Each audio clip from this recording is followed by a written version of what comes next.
start now, ma'am. Hello everyone. I welcome you all for this session.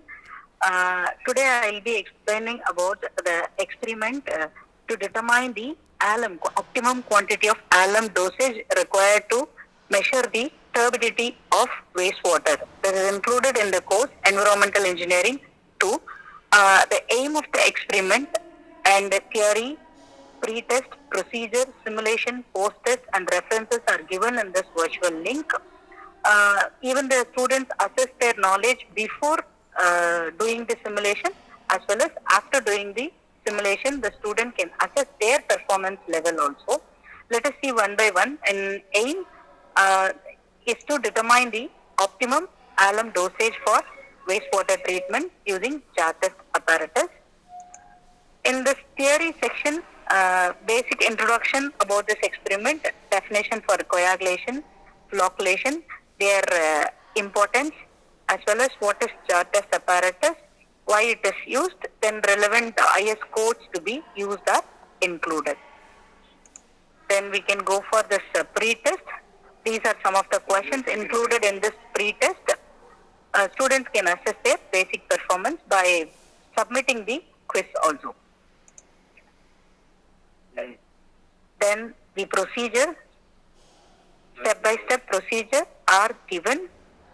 So before attempting the simulation, they can refer this step-by-step procedure. Let us move into the simulation part. That will be helpful for the students to understand the procedure. Yes.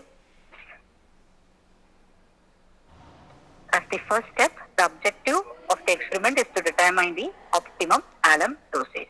The apparatus used are nephrometer to measure the turbidity, nephrometer tube, then pipette, beaker, stirrer and measuring cylinder. Jar test apparatus. This is the right hand side one is the jar test apparatus and the left hand side one is the nephrometer.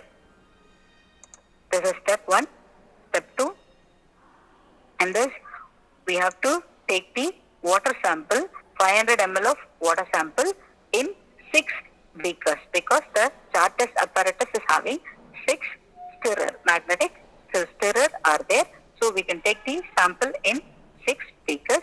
So to take the water sample, open the knob of this bottle, then take this bottle and pour the 500 ml of water into the measuring cylinder. Then close the bottle.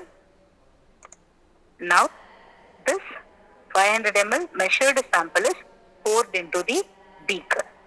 The procedure to be repeated for remaining 5 beakers. This is the step 1. Now by pressing OK, we can move on to the next. So here all the 6 beakers are there.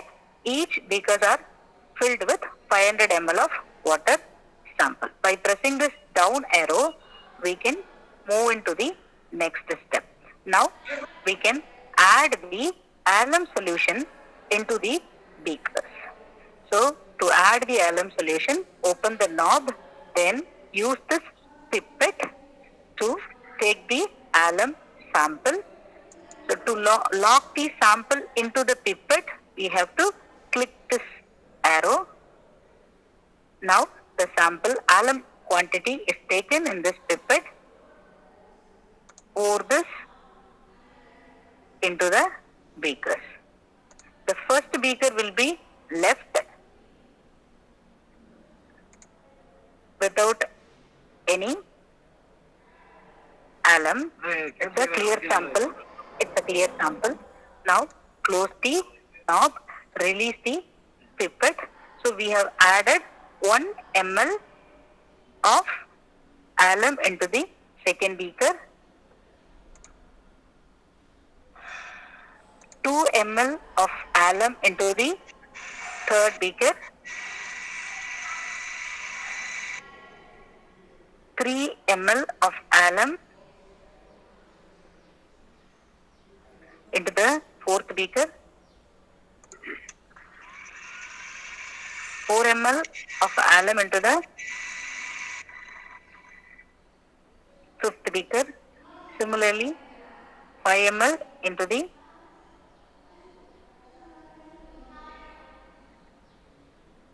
sixth beaker.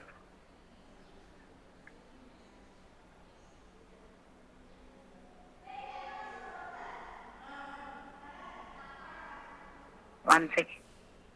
Yes, alum is added into the sixth beaker.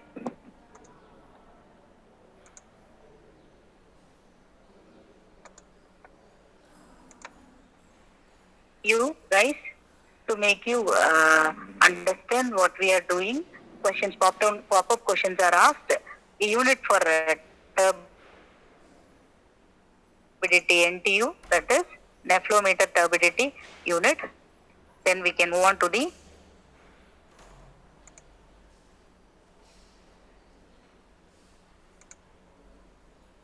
next step.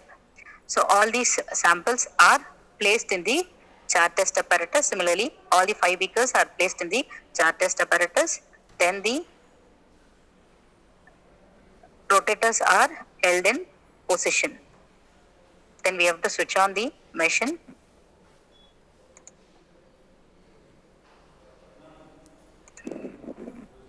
Using this starter, the jar test apparatus will be allowed to mix thoroughly at 100 rpm for 1 minute and at 30 rpm for 29 minutes. Totally 30 minutes it will be mixed using this jar test apparatus.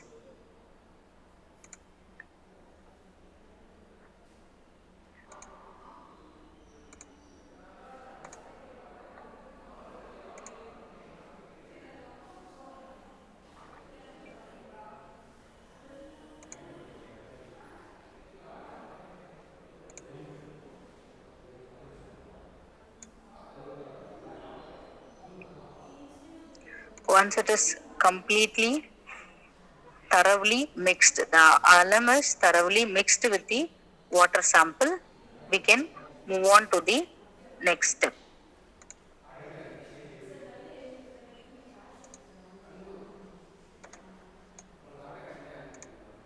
Now we can remove the stirrer and we can remove the beaker sample also. Similarly, all the samples are removed and measured for turbidity. So the samples are taken in the turbidity nephrometer tube.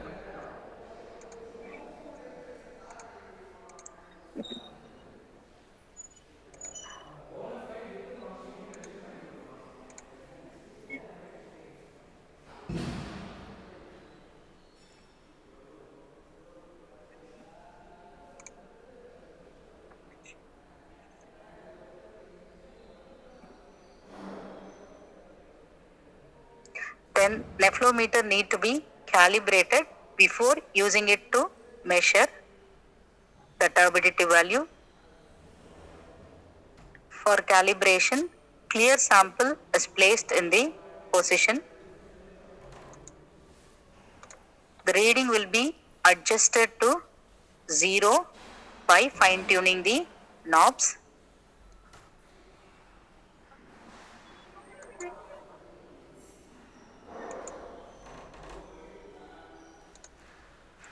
Once the nephrometer is calibrated, we can measure the turbidity value of all the samples.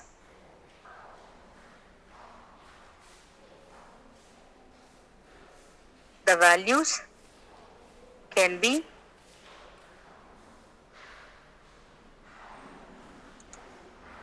noted in the observation table. The observation table contains the columns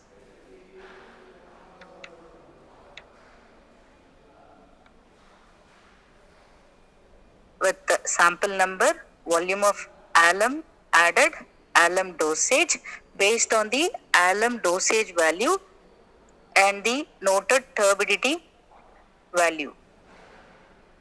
The fourth column is turbidity value noted from the NEFLO turbidity meter. So now we can plot the graph using this turbidity and alum dosage. Alum dosage in x-axis, turbidity in y-axis. We can mark the graph. The optimum value, that is the peak point from the graph, can be noted. Its x-axis gives the optimum chlorine dosage value that can be noted. Its unit is milligram per liter.